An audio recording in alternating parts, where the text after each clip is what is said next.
sirven.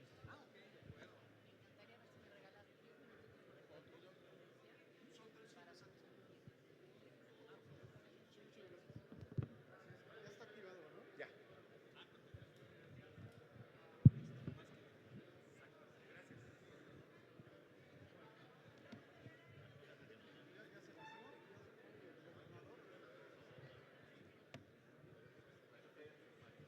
Le escuchamos, ingeniero, por favor.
Solicitamos atentamente a todos nuestros asistentes, después de esta breve pausa, tomar sus lugares para dar inicio al panel Electromovilidad y Desarrollo Económico, oportunidades de las empresas mexiquenses.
Invitamos a todos nuestros asistentes a tomar sus lugares de una manera muy respetuosa, toda vez que vamos a dar inicio al panel. Por favor.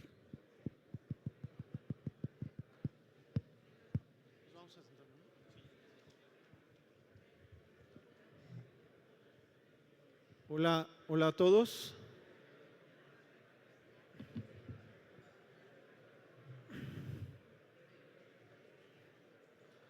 Buenos días a todos. Nos están pidiendo que iniciemos el siguiente panel para no retrasar las actividades. Afortunadamente, como ya vieron, en las pantallas están ahí las reseñas de cada uno de nosotros. Tengo el gusto aquí de platicar con dos especialistas y vamos a revisar algunos de los temas que nos pidió nuestros anfitriones en torno a la electromovilidad. Vamos a hablar acerca de los retos, las oportunidades y cómo podemos desarrollar este tema aquí en el Estado de México. Y bueno, yo quisiera comentar que soy solo un facilitador, haré algunos comentarios y me gustaría iniciar con lo siguiente. Desde el punto de vista de la industria automotriz terminal de vehículos ligeros nuevos, que es la que represento, hicimos un estudio hace tiempo y encontramos 3 determinantes importantes. Y ahí vamos a enfocar un poco la conversación con mis compañeros. Las determinantes son las siguientes. Primero, el tema del costo, los incentivos, ¿no? O sea, realmente tenemos que reconocer que estamos en una economía en donde pues, hay un ingreso per cápita promedio, ¿no? Y una tecnología que cuesta diferenciadamente respecto de combustión interna. La segunda determinante es los sistemas de recarga, la red de recarga, ¿no? ¿Dónde está la política pública para que esa red de recarga se extienda, se mantenga y esté disponible?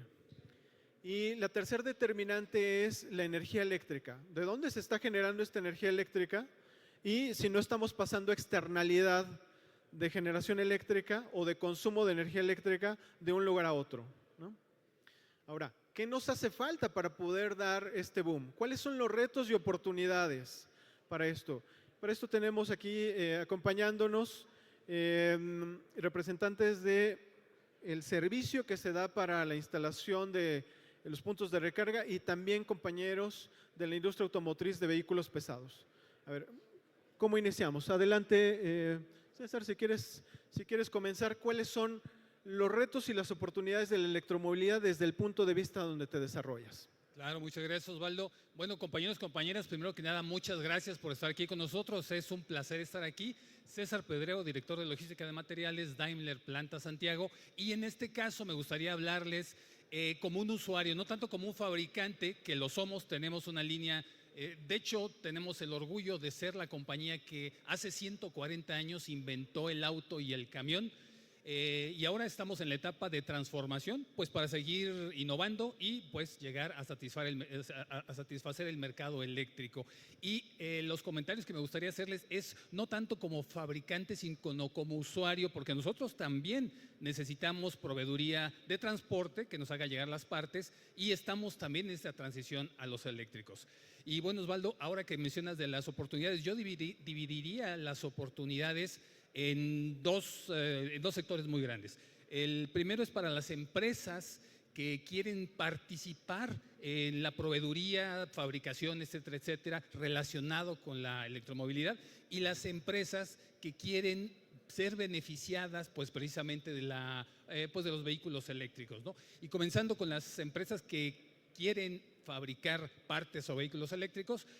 Para empezar, yo creo que en el Estado de México tenemos la mano de obra capacitada, suficientemente hábil para entrar a este mercado. Sin embargo, las principales oportunidades son los técnicos, Osvaldo, Arturo, porque no es lo mismo, ¿no? Ya estamos hablando de una cantidad de componentes electrónicos, eléctricos, alto voltaje, que ya no es lo mismo. Ya un técnico típico, muy experimentado, actual, ya no nos va a poder brindar el servicio que necesitamos, ¿no? Eso es una realidad. Otra de los retos súper importantes para las compañías que quieran entrar a este negocio como fabricantes es la cadena de suministro. Sé que aquí tenemos 2, 3 logísticos en el salón y bueno, una cadena de suministro de múltiples componentes y bajo volumen es nuestra pesadilla favorita, ¿no? Es sumamente difícil y es a lo que estas compañías se van a tener que enfrentar.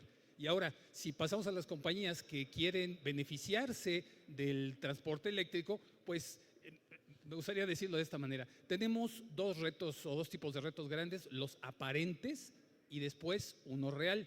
Permítanme empezar con los aparentes. El primero, pues sí, es el costo de los vehículos de entrada, hablando, digamos, de vehículos comerciales, camiones, tractocamiones 6, 7 y 8, o sea, los grandotes que vemos en la carretera.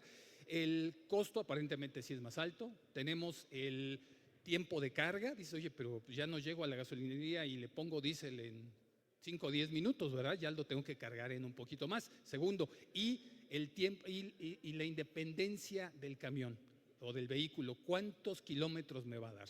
Esos son los retos principales aparentes que las empresas, como dijeron en el panel anterior, pues los inversores, las personas se espantan, pero el reto real que tenemos que vencer es la educación hacia los vehículos eléctricos, porque cuando nos damos cuenta que un vehículo eléctrico, comparado al menos contra el diésel, es 60% más económico en la parte energética, cuando vemos que se carga con un cargador de 270 kilowatts en 1.4 horas y por ejemplo, y dado que cuando se van los choferes, por ejemplo, a cargar diésel, se nos pierden 2-3 horas, o sea, ya le ganamos ahí una horita al menos de productividad. Y cuando vemos que el tema de la independencia en kilómetros es cuestión de administración, entonces ya cambia mucho la perspectiva. Entonces, en mi opinión, el reto mayor a vencer es pues precisamente la educación hacia los vehículos eléctricos. Osvaldo. Bueno, primero muchas gracias también a la Secretaría de Economía y el Estado de México por la invitación, Osvaldo, César. Voy a hablar un poco de los beneficios, como lo dijo Eugenio en el panel anterior que lo moderó. No voy a hablar de los ambientales porque eso viene dado dentro de la movilidad sostenible y la movilidad eléctrica. Voy a hablar un poco de algunos datos duros muy concretos de pruebas que ya estamos realizando en México y en el Estado de México. Con la Secretaría de Movilidad del Estado de México ya hemos estado haciendo pruebas reales de vehículos tipo urban aquí en Huixquilucan, justamente, para empezar a planear una adecuada transición hacia la movilidad eléctrica.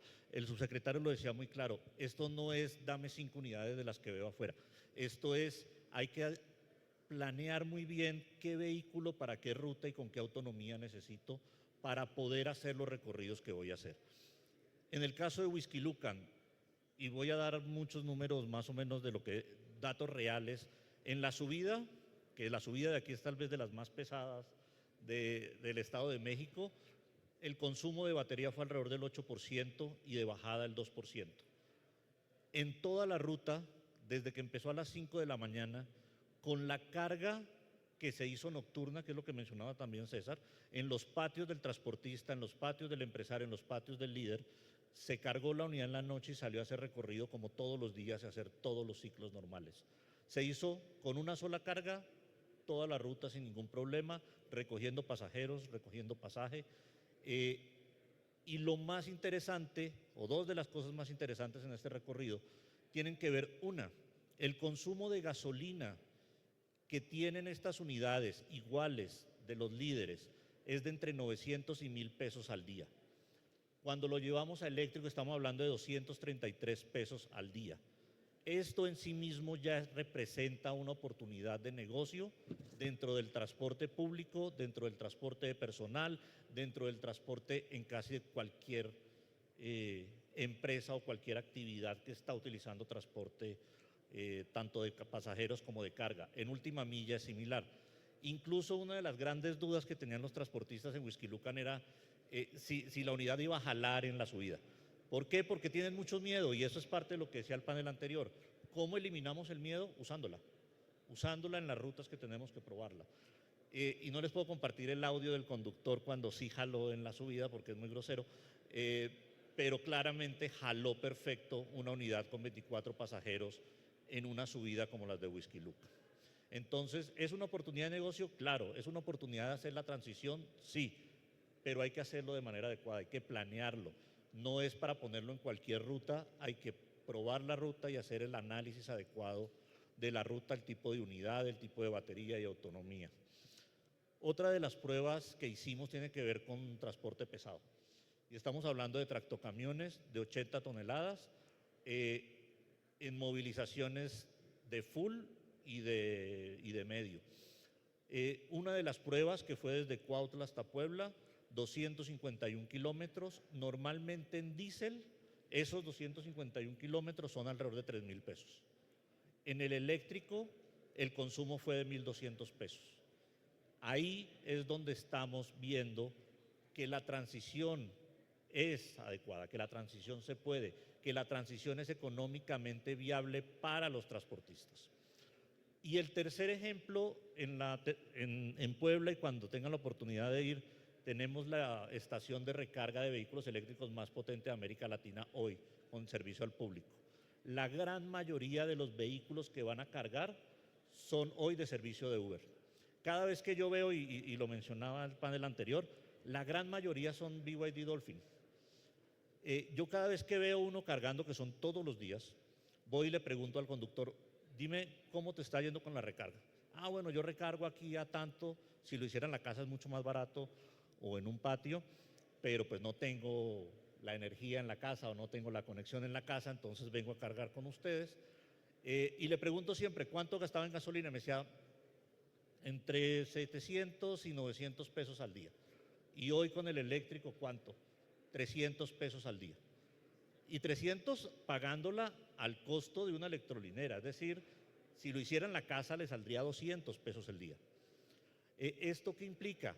Para esta persona que vive de manejar en Uber o en taxi o en plataforma, es que 300, 400 pesos diarios al mes es casi lo que le vale la renta o comprar un vehículo y pagar el crédito.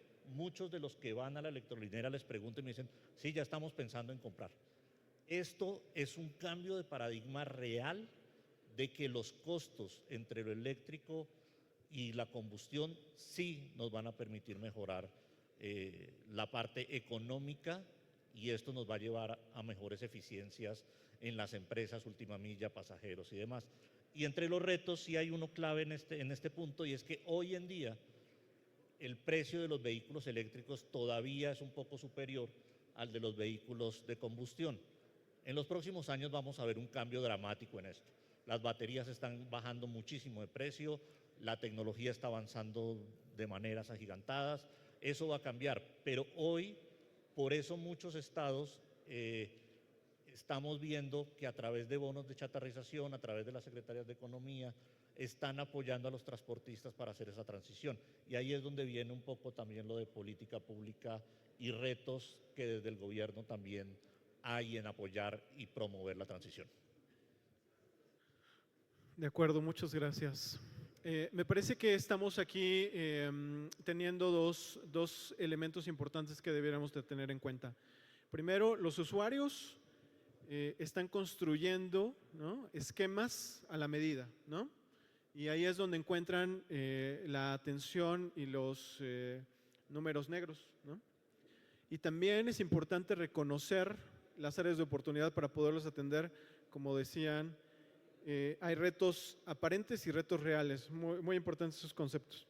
Ahora, tomando en cuenta esto y teniendo en cuenta que este es un evento que pretende que la electromovilidad se arraigue en este estado, en el Estado de México, ¿qué tipo de estrategias, ¿no?, podrían implementar las empresas para aprovechar estas oportunidades y hacer la transición a la electromovilidad, ya sea como proveedores o como fabricantes de vehículos?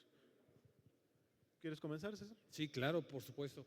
Gracias, Osvaldo. Bueno, las estrategias digamos que como empresas podemos fomentar para esa transición, de hecho las tenemos al alcance de la mano. Bueno, dicen por ahí que si uno se tiene que poner como ejemplo, tiene que ser para algo malo, pero en este caso voy a tener que hacerlo para algo bueno, y ponerse el ejemplo del caso de negocio que hicimos en planta Daimler Santiago. Ahí tenemos ya vehículos eléctricos, no propios, sí de la marca, por supuesto, por ahí dicen the best or nothing.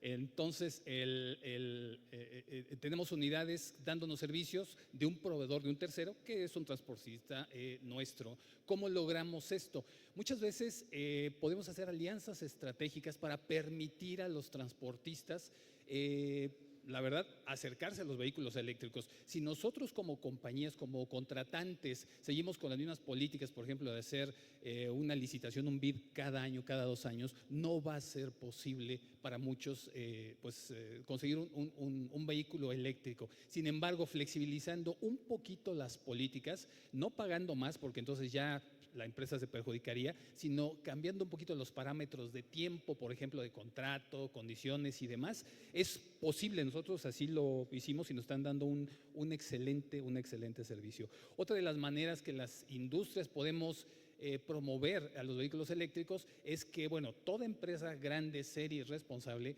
tiene un programa de responsabilidad civil, responsabilidad social, perdón. Bueno, si esa responsabilidad social incluye a los vehículos eléctricos, podemos entonces apoyar a las empresas, a las que nos dan servicio y a las relacionadas, para entrar más a la parte eléctrica, ¿no? Si como parte de la responsabilidad social los autos pool, por ejemplo, de una compañía se exigen que sean eléctricos, bueno, ahí empieza a cambiar todo, ¿no? Y también podemos aprovechar el cambio al eléctrico no necesariamente, no obligatoriamente, pero sí como un buen pretexto para hacer innovaciones, por ejemplo, en diversidad, inclusión, pertenencia, etcétera. Lo que nosotros hicimos, por ejemplo, con los camiones eléctricos, al contratar, como parte del paquete, fue exigirle al proveedor que queríamos solamente mujeres manejando esos camiones. Se nos ocurrió que sería una buena combinación, y de hecho al programa le pusimos ¿por qué el rosa se parece tanto al verde?, haciendo alusión que íbamos a tener pues una mejora en la parte ecológica y una mejora pues en la inclusión. Empezaron con 2 choferes mujeres, el proveedor jamás había contratado mujeres como choferes de tracto camiones.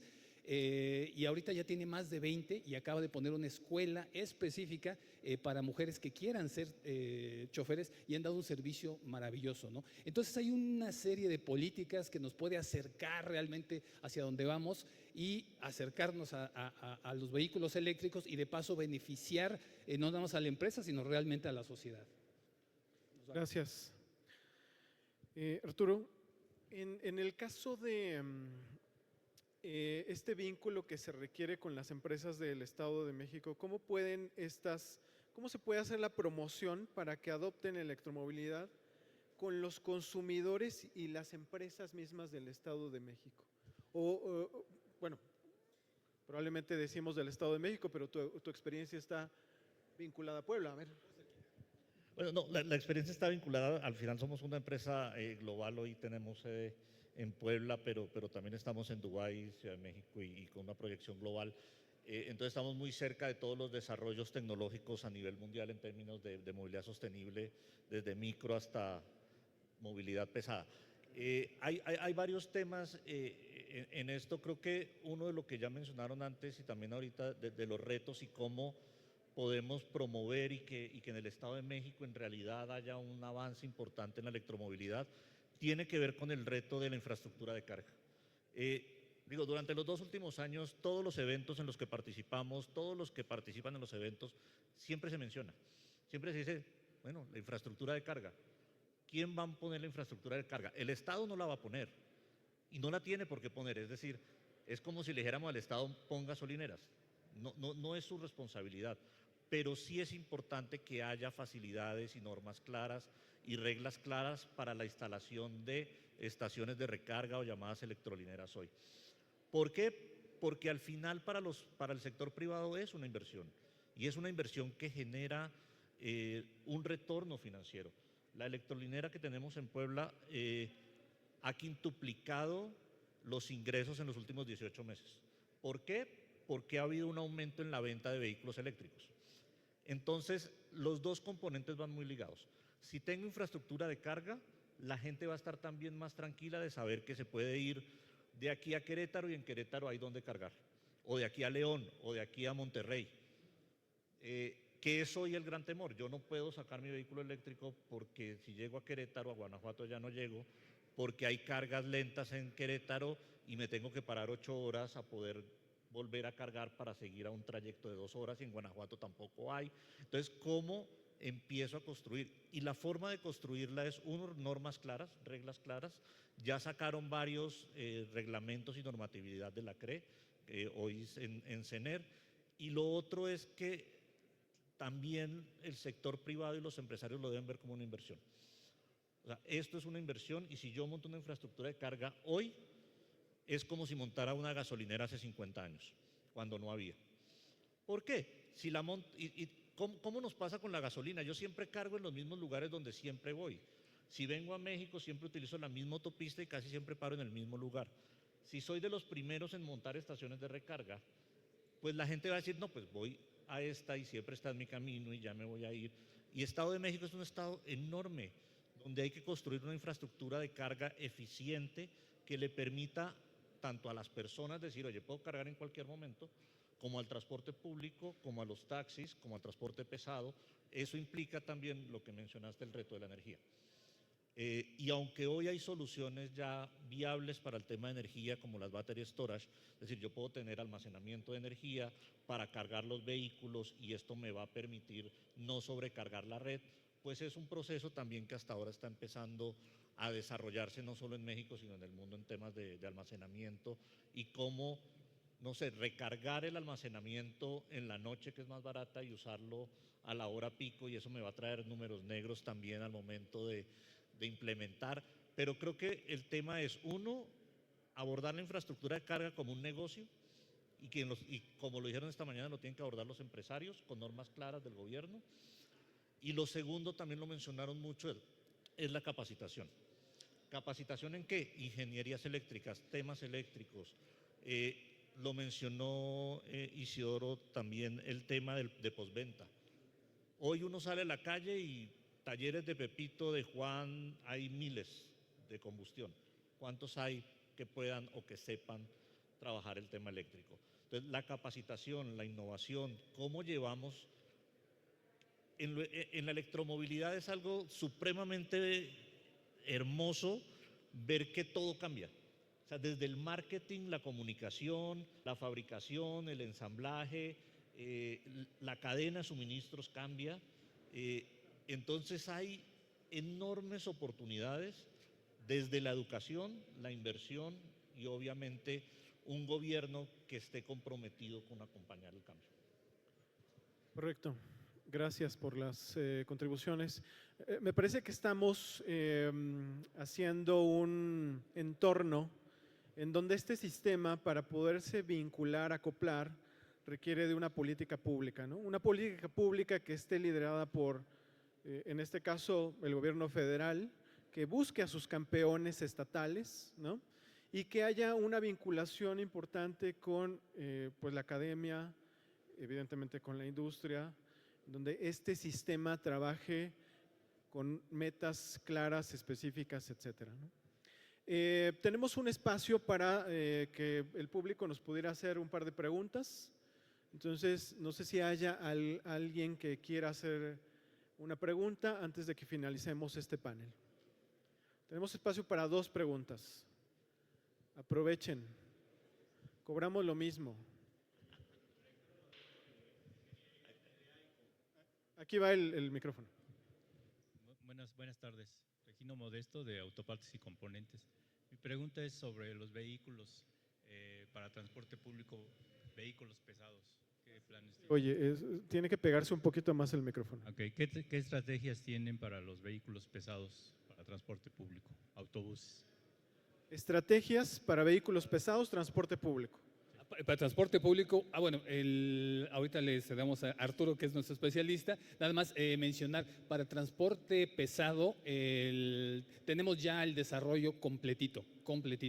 Tenemos ya la posibilidad de comprar aquí en México, fue el año pasado una cosa así, cuando ya el vehículo ya pasó todas las licitaciones, todas las normalizaciones, etcétera, etcétera. Y hoy en México, si alguien necesita un vehículo eléctrico para arrastrar cajas, fulles, lo que tenga que ser, tenemos ya tractocamiones, que cumplen con todas las regulaciones, como les decíamos, que nos ahorran 60% con respecto al diésel, y bueno, y honestamente son los más bonitos del mercado, caramba, ¿no?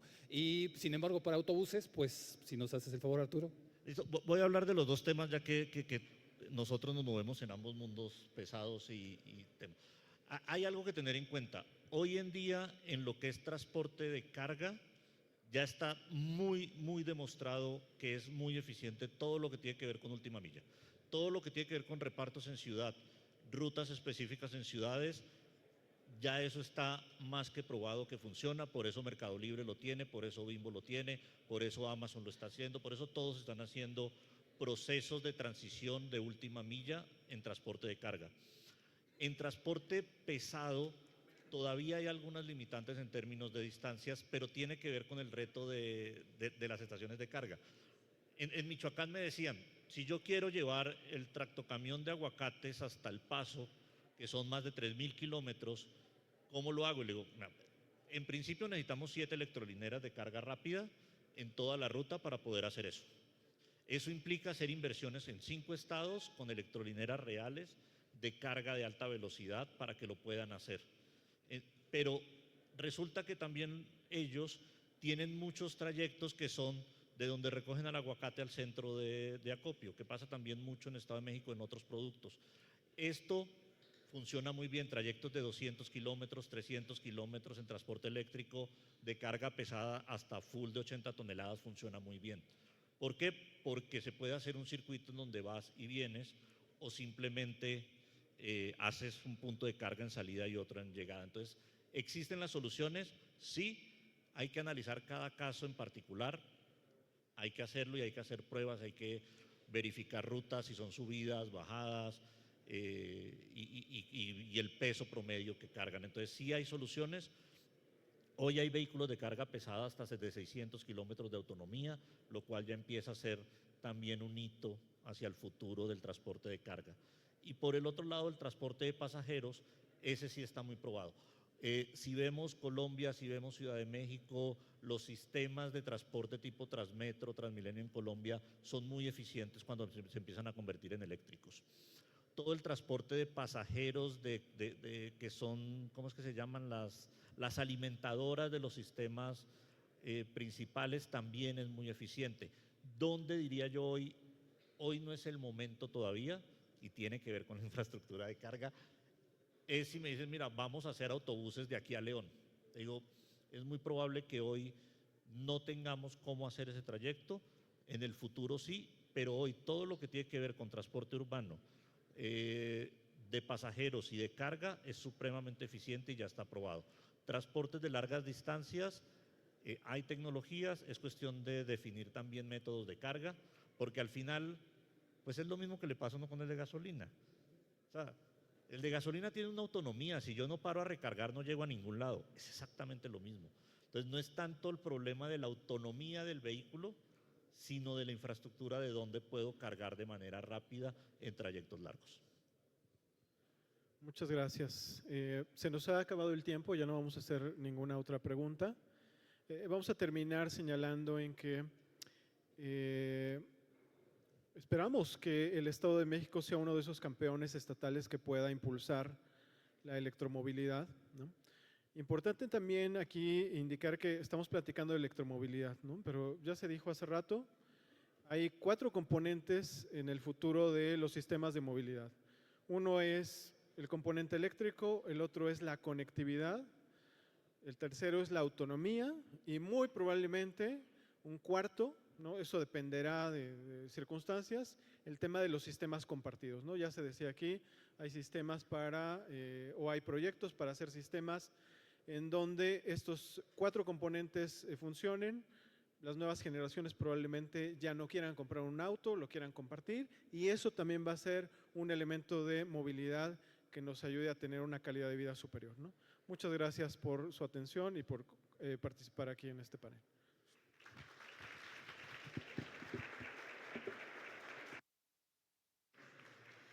Con la identificación de las áreas de oportunidad para el sector empresarial y agradeciendo las aportaciones y perspectivas de nuestros panelistas, así como las preguntas y comentarios planteados por todas y todos ustedes, abriremos, se hará entrega, de los reconocimientos a tan enriquecedoras intervenciones en manos del maestro Jaime Gutiérrez Casas, coordinador de Fomento Económico y Competitividad de la Secretaría de Desarrollo Económico. Muchas gracias. Después de esta interesantísima plática, quiero agradecerles de verdad a los ponentes hoy. Muchas gracias por la participación. Y a nombre de la universidad, a nombre de la SEDECO, de la EDOMEX y de todos los organizadores, queremos entregar este reconocimiento a César Pedrero Izquierdo por su participación. Gracias, César. Te agradezco, César. Muchas gracias. Gracias. A Osvaldo Ramón Belmont Reyes, también muchas gracias, Osvaldo. Te agradezco mucho por la donación. Te agradezco, gracias. Y a Arturo Gómez Schuster también por su participación. Arturo, muchas gracias, te agradezco. Muchas gracias, muy amable, gracias. Y paso. Mira, ahí está. La foto ahí para…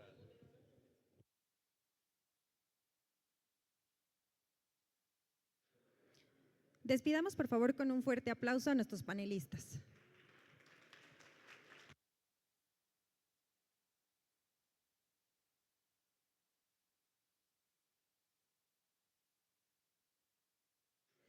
Les comentamos que personal de la universidad les conducirá a los respectivos auditorios, toda vez que en punto de las 11:50 de la mañana tendremos 2 conversatorios simultáneos. Les esperamos de vuelta en el auditorio Joseph Ratzinger para platicar sobre el futuro del transporte público eléctrico en México, así como el auditorio de Rectoría, en donde se hablará de los retos y oportunidades de la electromovilidad en el Estado de México. Personal de la universidad que están en las puertas de este auditorio les acompañarán a cada evento, por favor. Si nos ayudan, tendremos que trasladarnos.